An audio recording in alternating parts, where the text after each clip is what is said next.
Welcome, everyone. Thank you for taking out time in your busy schedules, especially as we approach the holiday period. My name is Patrick Butler. I'm here to talk to you with James Brine about the power of threat-led modern SOCs and how they can be used in security operations.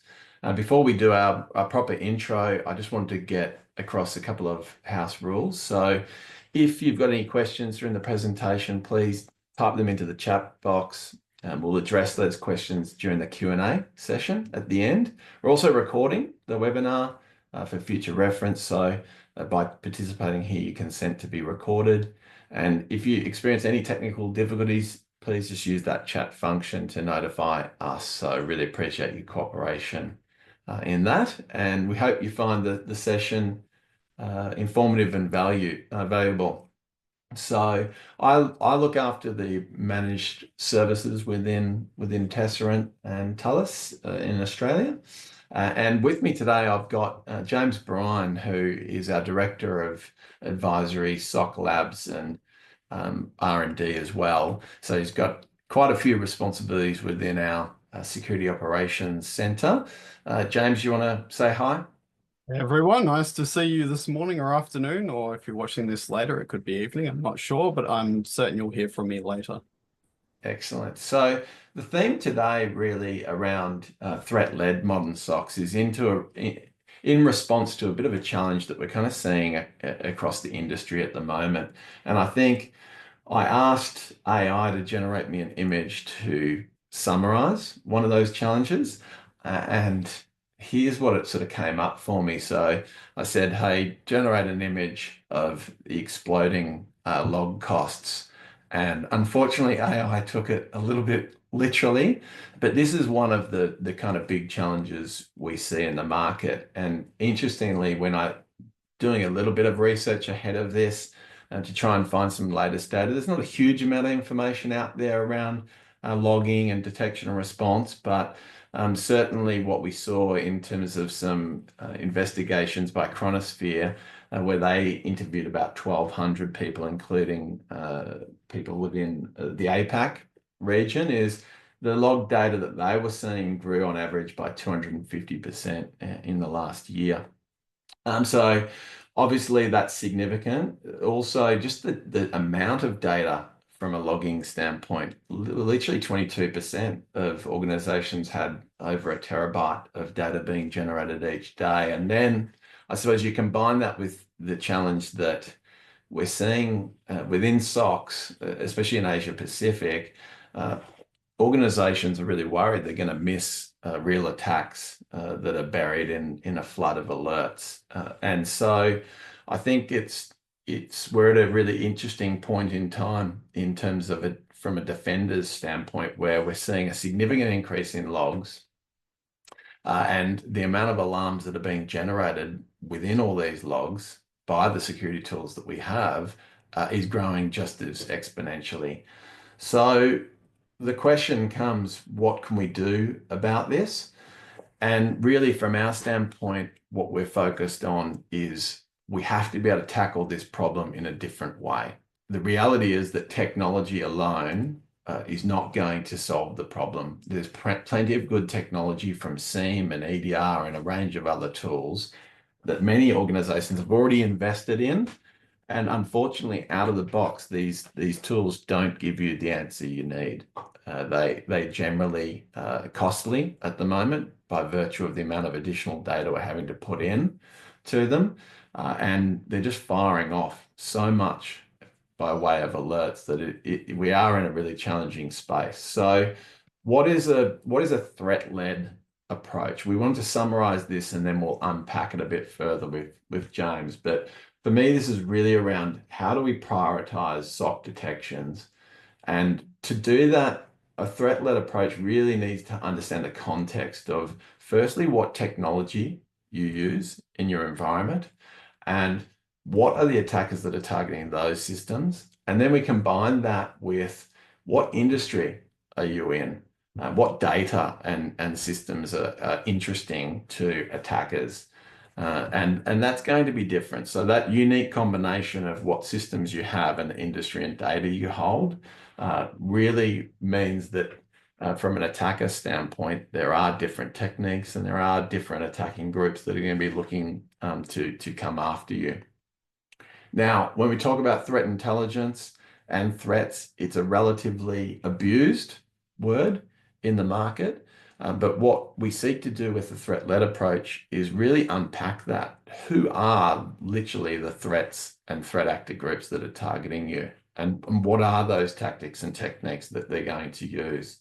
So we think if you can sort of model your approach to security operations based on a threat-led approach, then what we're suggesting is that we believe there'll be fewer alerts. You'll have better contextual enrichment in terms of the information that you are seeing.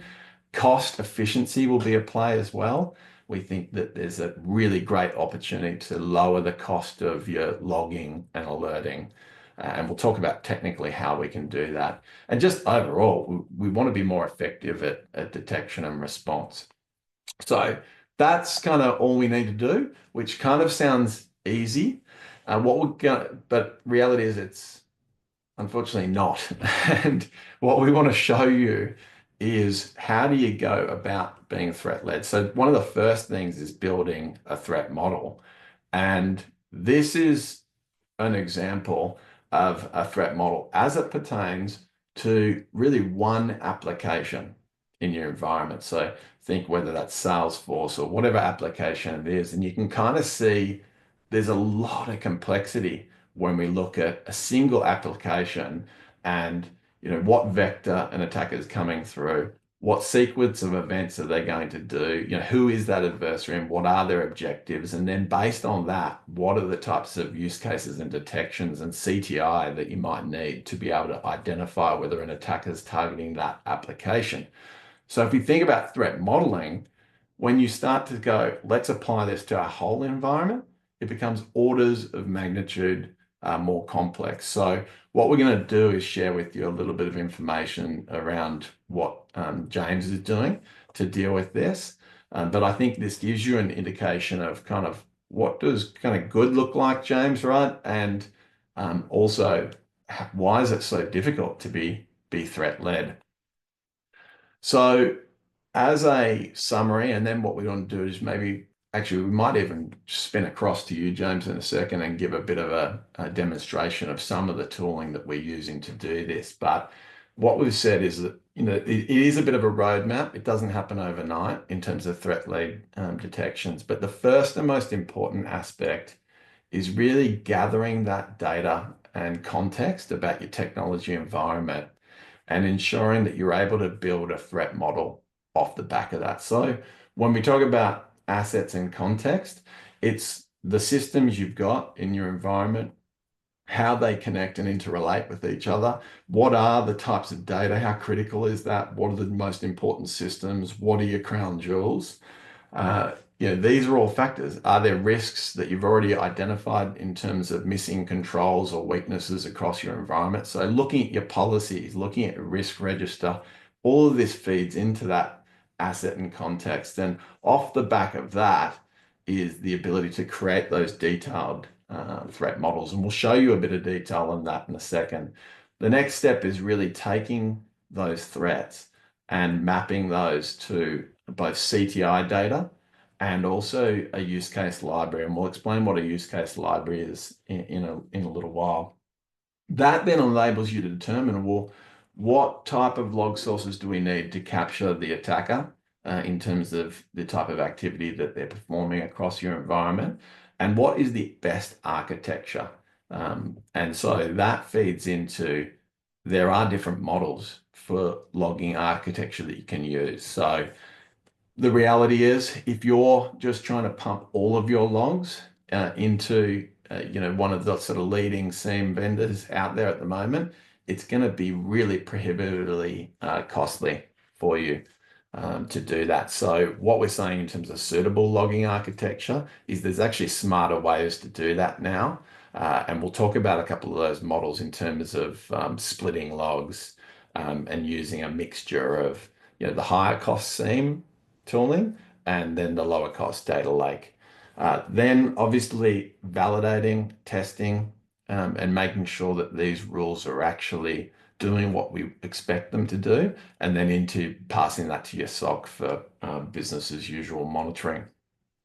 So, James, are you able to maybe share your screen for a little bit? And I think it would be really useful to just expand on that threat model and maybe show the audience sort of the complexity of that threat modeling scenario that you've built.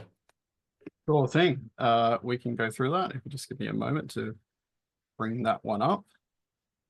So Pat's covered off on a lot of points here already that detail what we're looking at here. And this is kind of an output of that initial process of gathering context, processing that into understanding the adversaries, their capabilities, the techniques and tactics they use, in what order, what they're focused on, what their targets are.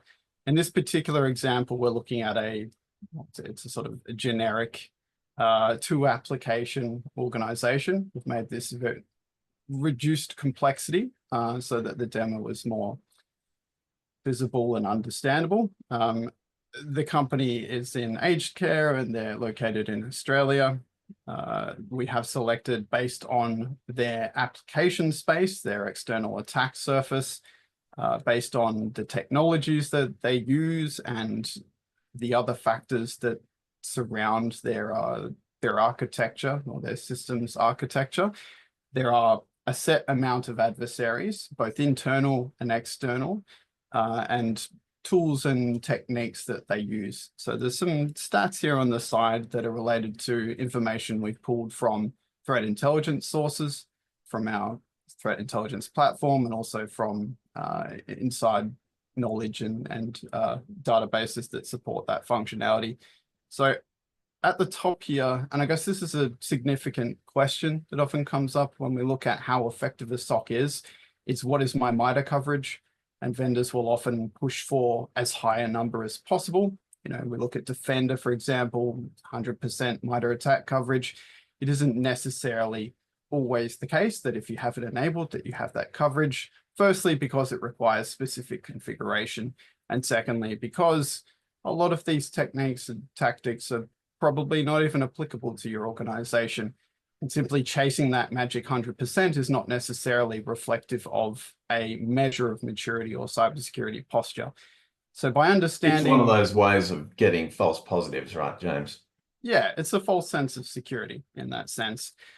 For these two particular applications and the supporting systems and architecture, we're looking at Salesforce. There's a CRM here, there's some API connectors, there's some VPNs and gateways and hypervisors and so on. We've identified this specific set of sub-techniques and techniques, these tactics and these particular informational assets that are being protected, and have identified two potential attack pathways that interact. This leads us to the visualization, which is kind of representation of this threat model. And for the sake of demonstration, these red ones here are the adversary. Apologies for my zooming prowess. If I click on that, I can see the first step that this particular adversary takes. And in this case, we have some vulnerability scanning. And vulnerability scanning has several layers of detection. We have network vulnerability scanning. We have cloud reconnaissance activity. In this particular case, there's a Sophos XDR appliance that is present at the perimeter where this attack vector is potentiated. And from vulnerability scanning, we move on to a VPN credential compromise. We have the same credential pairs shared throughout this ecosystem, which is easy then for an attacker to pivot between nodes. That leads to RDP exploitation. This is another system that's interconnected, and RDP exploitation can be detected through several vectors. We notice here also that we have some purple items. These are tools that are used by the adversaries that relate to this specific customer's profile. And we have some green items. These are mitigations or recommendations for how to detect and potentially mitigate before the need for further activity these particular steps in the kill chain. And eventually we get to the crown jewels here, which is some sensitive information on Salesforce. This is actually, as I said, a couple of applications. We also have another Salesforce kill chain here as well, with some data exfiltration taking place over an API. And there are interconnects between these. If we were to do a standard PASTA or STRIDE methodology or methodological approach to threat modeling the Salesforce application, we generally be mapping out these attack pathways as individual things. And by tackling this as a big data problem, albeit small in this case, we're only looking at a couple of applications, we note that there's actually interlinks that attackers can, if they reach a wall of either detection or prevention controls, move to another kill chain if there is some alignment between them. And once we start to map this out across many, many applications and a larger ecosystem, we start to identify common controls, common mitigations, and understand how early in the kill chain they can be effective at blocking adversaries' activities or detecting adversarial activities. So not only does this tell us we need, for the example of Sophos, we need to get these Sophos XGR logs. We can get them through Ceph into Sentinel through syslog in this particular instance. It also tells us that if we implement a particular mitigation here, for example, cloud service configuration improvements, then we're able to block that part of the kill chain, and that affects so many potential attack scenarios. So stepping out of the visualization, as much as I love it, we have this sort of alignment chart of MITRE. Not only can we say these are the sub-techniques that are applicable to you, but also their criticality as it relates to the informational assets and the business risk, the context information. We know the adversaries that apply to you specifically based on what they're targeting, what their capabilities are. And this also allows us to step further away from just this idea of an adversary targets an industry, which is correct in a lot of cases. However, we have deterministic or targeted adversaries that may be chasing a particular industry vertical. We also have opportunistic and ones that are targeting specific technology profiles. For example, over the weekend, we see Palo Alto scanning activity looking for initial access on Palo Alto appliances. That's not targeting an industry vertical. It's targeting a application or a appliance at the edge. And so we have this mix of, based on what you have, based on where you are, who you service, your affiliations, these are the adversaries that apply to you. And also what's their alignment? What's the likelihood that Sandworm, for example, is going to be targeting you as an organization?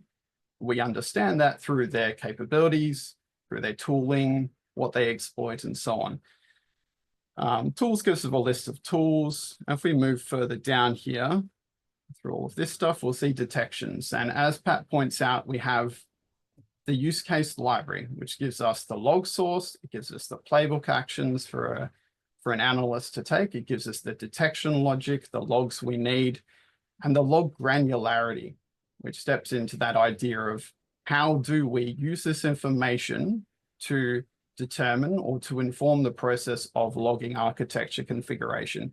For example, I need firewall logs. That doesn't necessarily mean I need all of the firewall logs. And if I'm getting them through as a single source from the firewall to the collector, then how do I make a decision as to which of these logs do I pass on? ICMP, for example, is very common in firewall traffic. It's very, very heavy, very noisy. If I simply take all of your firewall logs and put them in the seam, you run up a significant bill. If I take away the ICMP and I put it in a data lake, or I put it in the bin, as it were, then that can reduce your cost significantly without reducing the oversight of the logs we need in order to inform the detections that relate to these attack paths. We also can then identify, and this I guess is quite significant as it applies to CTI, which users exist in those systems, both service accounts as well as real user accounts or administrator accounts, so that when we're looking for breach credential pairs, or we're looking for initial access sale opportunities on dark web, we can inform that based on how many kill chains they appear in and which of those kill chains are supporting important informational assets with significant risk. So instead of asking you for a list of 20 VIP accounts within the environment, I can make that data-informed decision to say that we need to track, and apologies for the random language here, banana fish, because that particular account has existence in so many kill chains and has high privilege access all the way from the initial access vector through to the objective. Yeah, no, this is great, James. Appreciate that. So I might zoom out now back to the presentation, but we wanted to give you that view, and I think what's changed significantly really is the use of AI. So if you can imagine that process that James showing you in terms of the complexity of threat modeling, this was a painstaking process to perform a couple of years ago. In fact, it was almost impossible, and this is why many defenders don't have the ability to do threat-led, because you're relying on the same platform. So what James and his team have built is an AI model that allows us to take all of that data around your context, what's important to you, what are the systems, and then we can feed that in to the platform to be able to output those interrelations and to demonstrate what is the attack path, who would be coming after you, how would they move through your environment, and what logs do I need to detect that, and where do I need to send them. And so this is a really exciting kind of time for us as a SOC to be able to have that capability, noting that it's also a pretty scary time too, because we're seeing the attackers not 100% yet, but I think the next sort of 6 to 12 months are going to be quite interesting in terms of the rise of agentic AI and AI that's able to go further than just giving us answers and actually take control of systems in the form of this agentic approach. And so we need to be ready for that, because it's going to happen really quickly. So a lot of research going into that side at the moment. I'll just point out, Pat, quickly that we have, as you mentioned, it's a long and complicated process if you were to go through Stride or Pasta to do this, even on a single application. The reality is that if you do this across an organization with 100 applications, that's maybe a year-long process. And by the time that year has come around, you've got both the change of infrastructure within the organization, or application space and so on. You also have a constant change of emerging threats and adversarial capabilities during that time. So unless we're able to do it programmatically, with the assistance of AI and so on, we can't keep up with that changing state of adversarial capability and technique. 100%. Now, I noticed a few raised hands and questions. We're tracking those. We'll cover those at the end of the session. Just a reminder, if you do have a question, pop it in the chat for us, and we'll deal with those at the end. So one of the things we talk about here is this use case library. So this is something that's important to understand as well, that use case library is really all that additional detail you need with your detection rules beyond what's commonly ships out of the box in terms of most SIEMs, that they'll have a few analytical rules and detection rules there already. What we're suggesting is that you really need to build a much more detailed library of detections, and including the standard operating procedures and triage, details around what log sources and configurations of those log sources are needed, that mapping codes to MITRE and threat actor and campaign information, and then continually update that. And so by having these sort of attributes, it then allows you to then update your threat model based on pulling that information across. So that's an important tip, is make sure that you're building out your use case library a bit further. There's really two models today in terms of SIEM and detection logging. One of the things we mentioned is the opportunity for cost optimization. So we put sort of just a short list of some, logging platforms or target systems here, but this is what we're calling sort of more of a bifurcated logging pipeline, where what we're doing is we're putting in place earlier in that pipeline, the ability to route, filter, transform, and update the log files themselves. As James mentioned, we might want to just bin some of those firewall logs. And then in terms of the remaining firewall logs that are interesting, let's send relevant ones to the SIEM in terms of higher cost logging. And then anything that we might want to reference later that's of interest, we can send that to lower cost. What we're sort of seeing at the moment is if you're using more sort of traditional SIEM platforms, you can probably get away with, around about 60% of the log volume going to your higher cost, and in some cases more. So, if we think about 40% going off to more of a data lake approach, that's a significant saving. But in order to have the confidence of that, it really is critical to do that threat modeling so you can ensure you're not missing anything along the way. So this is like a standard architecture if you're doing something like a Microsoft Sentinel, where you want to split data going to the SIEM in terms of high cost and then their data lake. There's also the ability to do this with newer technologies out there like Google. So Google SecOps, they've invested significantly. What they've done is they've combined this SIEM and data lake capability together, and they've taken some of that hard work out of how they split the logs to try and reduce that cost themselves. So these are what I'd say are two sort of modern approaches. And I think the really important thing is being able to have an ability right at the front to do that routing and filtering so that you can determine where you want it to go, and then make sure you're optimizing cost along the way. A couple of other things that we wanted to get across, just as a summary. A lot of the other abused word in terms of threats is threat intelligence. So what we wanted to articulate here, James, is don't think about threat intelligence as a set of feeds.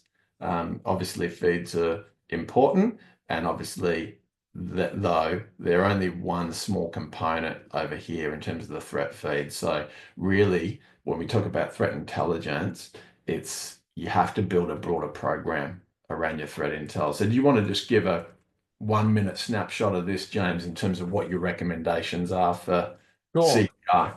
Sure. I guess the most common consideration is that CTI is a simple problem, and it's simply a matter of buying a data source and attaching it to a SIEM. And the threat modeling approach allows us to deal with a significant issue which comes on the back of that, is that you get this list of 100 million IP addresses, you stick it into your SIEM, and you are overwhelmed by the blinking lights and alerts that are generated on the back of that.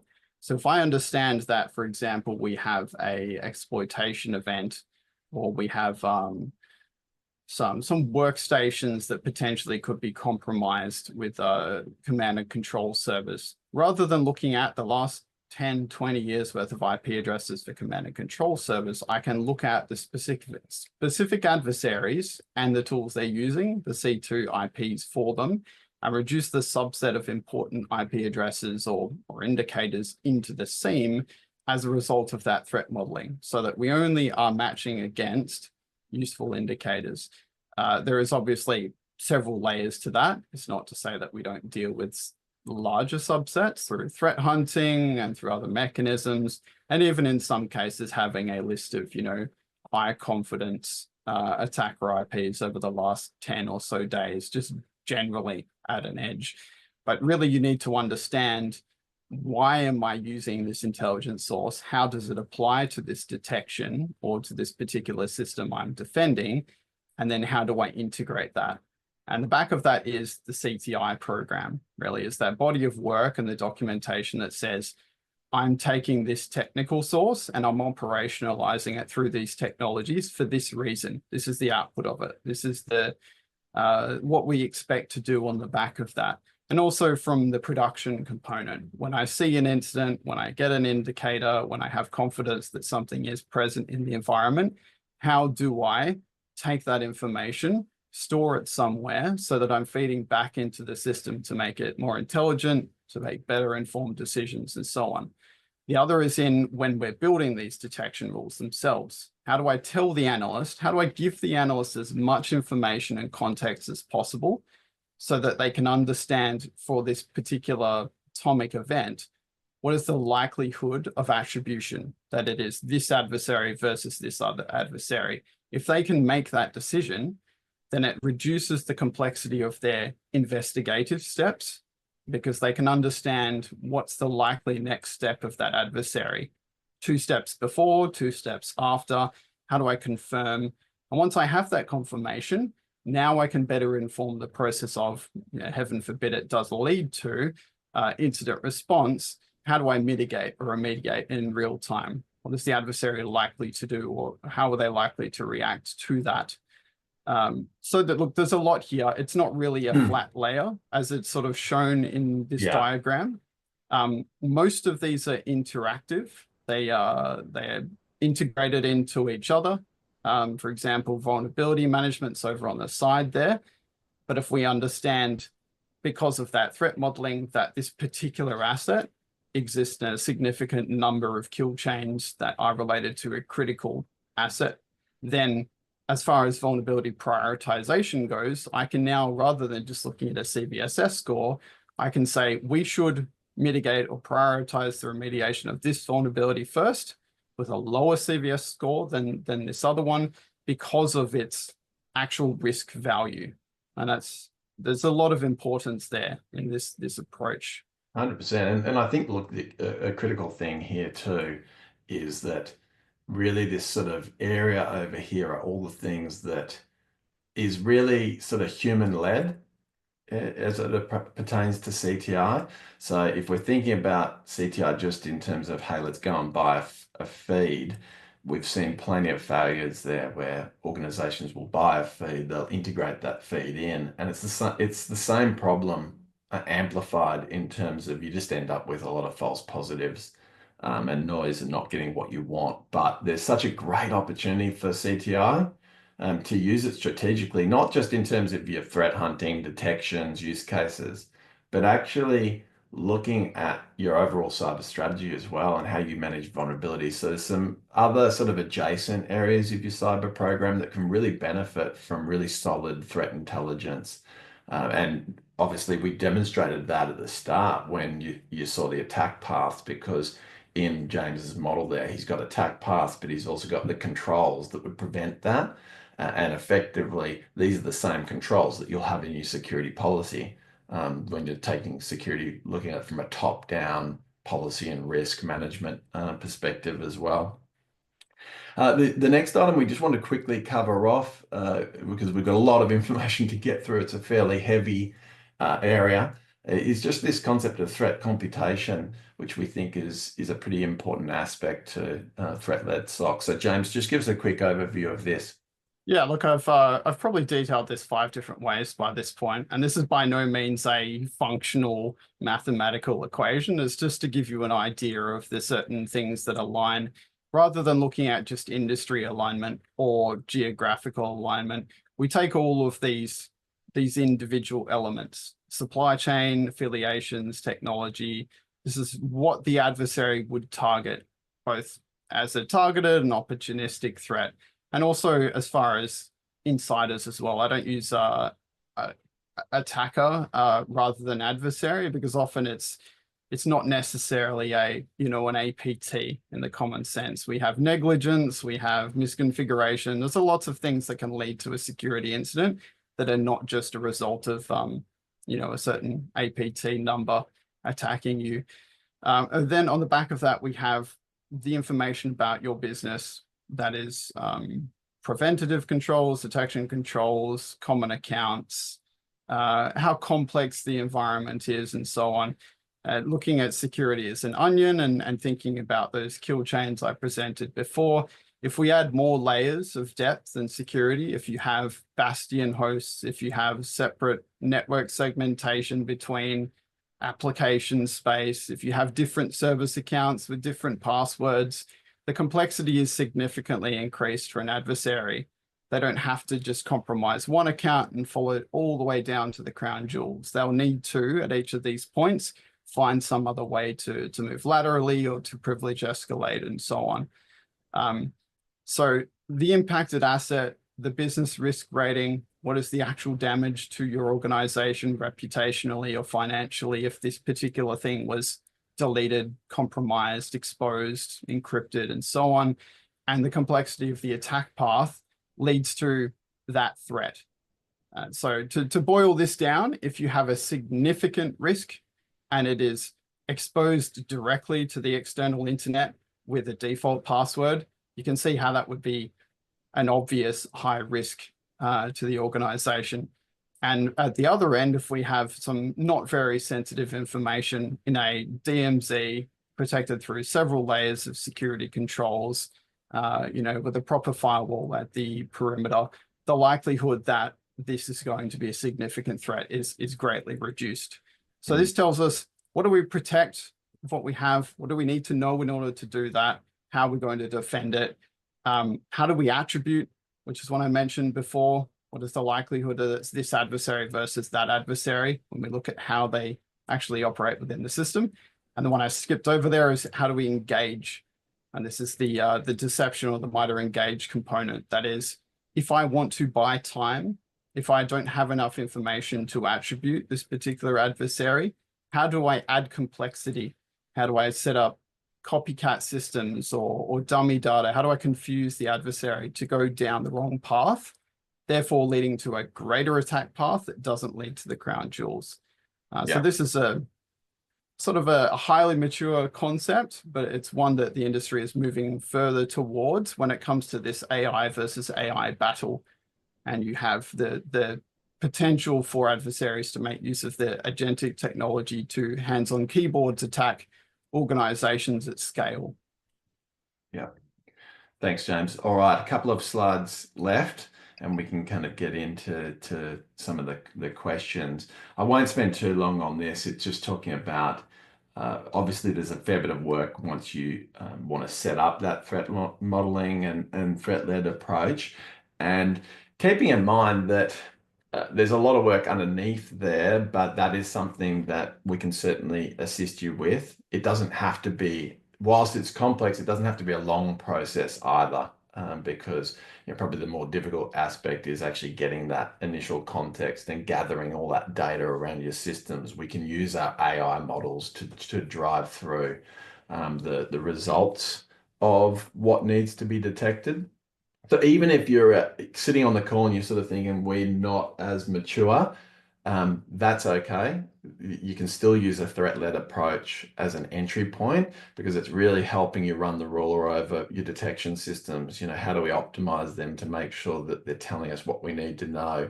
So you can sort of start small with this. And as you can see with some of that, the additional detail that James has provided, it allows you to flex all the way up to, we have a mission critical national infrastructure that we're trying to protect, and it's a large infrastructure, and we have different attackers coming after us. Obviously, that's a much more complex environment to defend. So it's a pretty scalable model. Keep in mind that as you evolve and change, and once you have that initial threat model, one of the key things is you want to keep it up to date. And part of that is taking information from your IT team, your security team in terms of requests, but also your SOC team. So there's different feeds in terms of maybe your environment's changing, maybe attackers are changing, and we're seeing some different alarms come up. So the good thing to know is that you can build a really neat model for ensuring that there's continuous improvement, and you're continually validating and updating that threat model. So we've got covered through a lot of detail today, but we wanted to just reiterate some of what we see as the key benefits for a threat-led approach to SOC. I think at the moment, with the economic climate, most organizations are either being asked to do more with less.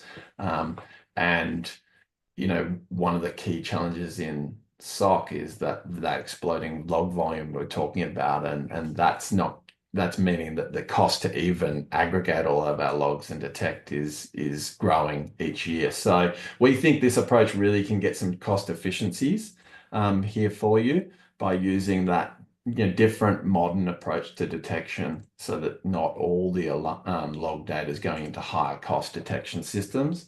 Obviously, giving your analyst team a lower false positive rate is pretty important. We think that that's going to enable you to empower the analyst to be spending more time on the stuff that matters for you. Those fewer alerts, but actually more meaningful. So there's a whole range of benefits, but we think it's certainly the path that makes sense to go down. Now, there's a couple of questions that came in that I thought that were quite relevant to the session, so we'll cover those off in a moment. But feel free to ask any more if you will. I thought, hopefully, we've given you a lot to think about in this session and given you a bit more of an overview of what is a threat-led approach. One of the things that a few of our clients have been, asking us for an update on is just a little bit more detail around us as a business. And I thought, given we've shared a little bit of information with you, we wanted to take a little bit of an opportunity to spend a couple of minutes just talking about Tesserent and where we fit within Thales. So I've got a couple of slides. Those of our customers know we are now part of the Thales family from a couple of years ago. We spent a lot of time last year integrating things like our Security Operations Centre in Australia with the 10 other Security Operations Centres that Thales have globally. So a lot of that hard work has been done, and we're starting to see the benefits now, which is that threat-led approach where we're engaging with our global SOCs and pulling in so much more data and information and research now. But the Thales, for those who don't know, have actually been around in Australia for a while, actually over 100 years. And really the focus of Thales has been around protecting the nation. And if we look at sort of the three sort of core parts to Thales, most people know Thales from the defence aspect in Australia, things like the Bushmasters that are built down in Victoria. Where we sit is in this cyber and digital. And outside of defence, cyber, digital, and aerospace is around about half of the overall Thales business. So, it's a really important and critical part of us being able to focus on that mission for Thales in Australia, which is really how do we help protect the nation and apply that mindset to cybersecurity. So it's really, really cool that we're able to bring that together, and such a strong local capability for Tesserent, which is like half of the ASX, 400 people, a lot of coverage across Australia and New Zealand. But then you tie that into that global footprint. It's a really interesting story in terms of the types of value and problems that we're able to solve for our clients. So we'd love to have a conversation with you about not just this threat-led approach, but how can we bring the power of that global approach from Thales and our local expertise in terms of Tesserent. So the final slide I'd like to leave you with is that I think today, when we look at how we protect our businesses, we need a stronger methodology. And I think, cybersecurity is an integrated solution. And by that, I mean, we actually need to bring together multiple capabilities to solve the problem. Today, we talked about an element of detection and response using threat intelligence.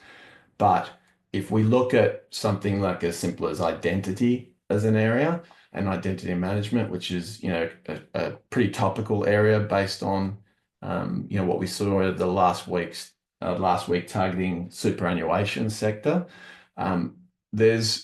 We want to take these domains and these problems, things like identity management. You want to have an ability to understand what are your risks in relation to identity, what policies do you need to protect the business against those risks. But then, everyone's invested in all these tools already, but how do they need to be architected to address your risks? And this is a big factor that I think we really need to bring to some of these domain areas that we're trying to solve. We've got many partnerships with different technical controls and security vendors that we can help to plug some of those gaps. Obviously, when you're implementing, it's not just about turning on a tool, but it's about making sure that the particular set of controls you've got in your environment are actually architected to meet your risk profile. And that requires different skills. It's not just engineering, it's this architecture component, it's the GRC and advisory. And then finally, how are we testing and providing assurance and validating that what we said we wanted to do for that control, that we're actually doing it? Are we training our people? And then obviously, finally, is management. So, do we hand the keys to you as the customer to manage, or do you want some help with that? So this is just something I wanted to share because it's really something we're proud of in terms of our methodology, that we want to solve problems by bringing all the different skills together across cybersecurity into that problem, whether it's identity management, data management, protecting your network, etc.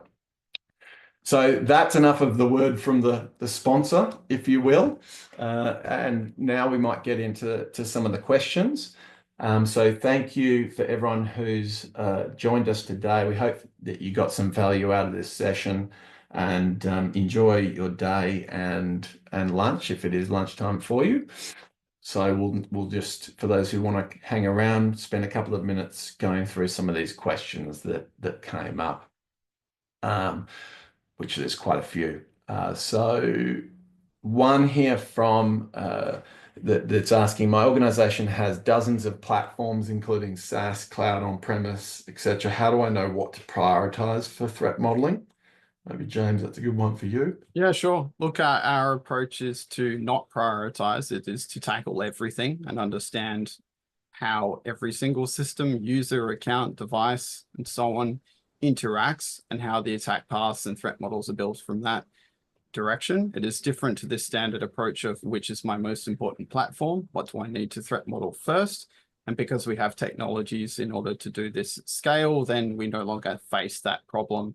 And often what we find is that it is, and we can look at historical breaches to support this as well, staging, development environments, shadow IT, misconfigured workstations. There's a lot of initial access vectors that lead to major compromise that are not directly in let's threat model my most important application itself. So it's really going to come down to the complexity of the business, your capabilities, and the tooling availability for you to tackle this yourself. Yes, identify your most critical application. And this is really going to be a question of, if I think about the Sydney Morning Herald on a Friday morning that has my business headline on the cover, what has been leaked? What has been compromised? What's been exposed that leads to significant financial or reputational damage? So generally, it's to step away from IT and to think about business risk at a higher level, and then look at what systems are supporting that particular informational asset. Yeah, great, thanks. Another question here around was really asking, what evidence do we see that supports the belief that offensive agentic AI will be seen in the next 6 to 12 months? So I can certainly talk about from our perspective. It's really interesting. Obviously, you can't necessarily attribute the outcome of an attack based on whether or not it's using that or not. But certainly from our perspective, this has been a massive change in the last couple of months, agentic AI. And we know that in the defender sort of side of the fence like us, we're spending a lot of time focused on it to try and leverage agentic AI for the purpose of being able to, do faster responses across each part of the SOC. So if that's our plan, we can't. I surmise that the threat actors that are out there that have significant amounts of resources are going to be doing the same thing. So it's a good bet, I suppose, from my perspective. James, do you have anything to add? Yeah, so if we look at historically what adversaries do, often they use professional off-the-shelf testing tooling in order to facilitate action of objectives. We've seen a significant decrease in Cobalt Strike beacons being used recently, and a massive increase in new malware technology, new C2s that are being created seemingly from scratch, using, I presume, the power of agentic or generative AI technology to build that code base. Really, when you say build some malware, it's really just a question of how do I build remote control tooling? And so that capability is there. The other we see is that adversaries often, reuse off-the-shelf tooling. And so now we're seeing major vendors who do penetration testing, tooling, and so on, building this in to their capabilities. Of course, we're going to see adversaries using the same tools to breach organizations at scale. I'd love to have some data to support this, but I think it's just one of those things that is a given at this point. Yeah. Yeah, I think from our perspective, agentic AI is going to be as big, if not bigger, than the shift to cloud in terms of just overall mega trends. So, the generative AI was interesting to us, but not sort of alarm bells. But agentic AI is something that is orders of magnitude more important to get across. So another one here in regard to the attacks on super funds, would the AI model have detected these threats and been able to give an analysis of the targets and vulnerabilities? And if you did this retroactively, would this prove the efficiency of the AI model? So that's an interesting question from Sean. It's a very good question. To a degree, right? It's to say that if we ran the technology against the specific information about the organizations that were breached in that sector, would we have identified the likelihood of these particular attack pathways being the same as the ones taken by the adversaries? It's really, I would assume yes. It's worth noting that this isn't a magic bucket of get data, put in AI, get result.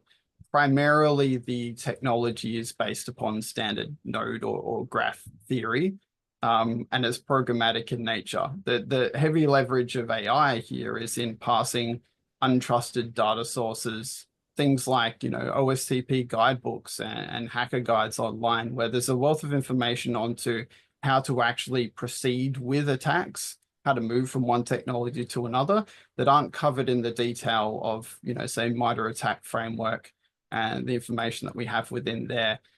There are models obviously being used for things like determining how risky an asset is based on CVE, historical context, and so on.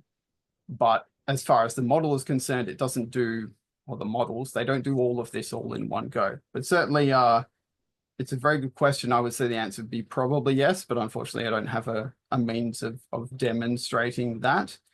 I think one of the things too is the investigations are still ongoing by those firms, and so initial data suggests that controls such as like MFA and the like would have been quite successful on these customer applications and entry points in. And so I think you even saw part of James's threat model. It kind of looks at, well, you've got an application, someone needs to log in, it's available externally. We know a pretty basic control is MFA, that would be there. It would be recommended in that sort of kill chain analysis. So if that's all it ends up being, I would expect that, yes, it would deliver that result to kind of say, hey, you need that. Information about the threat actors themselves is only necessarily available once there's enough body of evidence. And so if there's sort of new attacks that haven't been performed before, then that's where it gets into a little bit of a gray area around, do you have the data on the techniques and tactics and what threat actor they are? It can be limited if that hasn't been done before. So there's another final question I might just ask, which is a really cool one actually. If I penetrate your SOC or the SOC of an organization, then we'll know how the defenses work. So what's the defense architecture and log monitoring? That's what the attacker would be able to find out. And then the attacker would know the weak points. So how would you protect the SOC itself from attacks? So, this is a interesting one. I mean, we've seen plenty of attacks happen against companies where attackers look to manipulate the EDR tool, which is one of the the tools that are used by a SOC. So obviously, this one is, we can go into a lot of detail, but it's kind of what we're talking about. What are your critical assets? What are your critical systems? The SOC is actually one of your most critical systems. So in terms of prioritizing your controls and risk mitigations, like it needs to be right up there. And so you need to think about the SOC exactly the same way that you think about any application in your environment, which is what are the paths that an attacker would take to get there, and what are the risks associated with the controls that you've got around access into your SOC, and are we comfortable with that level of risk? That's going to be different for each organization, just like how much you need to protect an application is going to be different for each organization. So definitely something you need to assess. And sometimes, people think that just because it's the SOC that they're really great at defending. It's not always the case, as you see in organizations that you go into where they've got a SOC, right? So you need to make sure that that is bound by the same governance programs that you have for any other application. Look, I'd point out, Pat, as well, the threat model does take into account informational assets, and we have some prompting questions. One of these is actually a process documentation. Things like your cybersecurity incident response plan. And I've been involved in IRs in the past where an adversary has had access to the CSIRP very early on and has had known how the security team would respond, what they would be looking for, how the board would react, and so on, and use that information to then find a mechanism to get through the network. The difference here is that if we're talking about our SOC being compromised, that we have customers and we have defense profiles for them, which I think maybe was the question here, is that if you breached us, you would know how our customers are protected and then understand how to leverage that information. I guess this is the same as if I have a bank and it's full of blueprints for buildings and you break into the bank, that means you can also break into these other buildings. Well, we take a similar approach. We threat model ourselves. We build security controls to support that. And we treat this information as if it were as sensitive as, the customer's perimeter itself. So it's a very important question, and certainly one that we continually ask ourselves through when we do our auditing and security configuration and so on. Yeah. Thanks, James. Okay, there's a couple of other questions, but I think we've taken enough of everyone's time. The other questions, what we'll do, we'll get back to you directly on answers to those, so don't worry. We will come back to you. Obviously, if there's anything that you wanted to ask further, we've got our contact details here, so feel free to reach out. But appreciate everyone joining the session today, and have a great rest of the day. We'll close the session now. Thank you very much. Thanks, everyone.